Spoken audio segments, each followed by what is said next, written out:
Malugod na tinanggap ng Police Regional Office 6 ang inihandog na mahalagang kagamitan ng cast ng pelikulang Beyond the Call of Duty na pinangunahan ng direktor nito.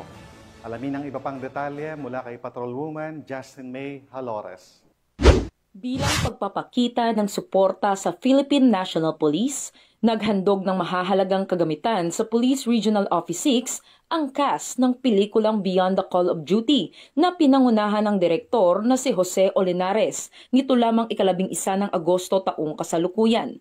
Ginanap ang turnover ceremony sa Pro-6 Multipurpose Hall kung saan personal na tinanggap ni Police Brigadier General Alexander G. Mariano, Deputy Regional Director for Administration, sa ilalim ng superbisyon ni Police Brigadier General Josefino D. Ligan, Regional Director ng Pro-6, ang donasyon ng mga essential equipments. Kabilang sa mga binigay ay mga bagong printer at DSLR camera na makakatulong sa pagpapabuti ng dokumentasyon, komunikasyon at operasyon sa Pro-6.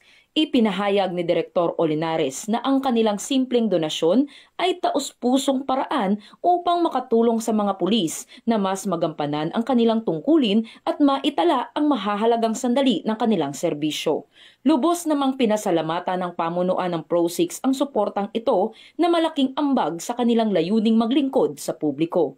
Patunay ito na kaagapay ang sining ay patuloy na pinapalakas ng PNP ang pagserbisyo sa mamamayan para sa kapakanan ng sambayanan tungo sa mas mapayapang bagong Pilipinas. Mula rito sa Police Regional Office 6, ako ang inyong PNN Correspondent Patrolwoman Justin May Halores. Alagad ng batas, tagataguyod ng Balitang Pulis.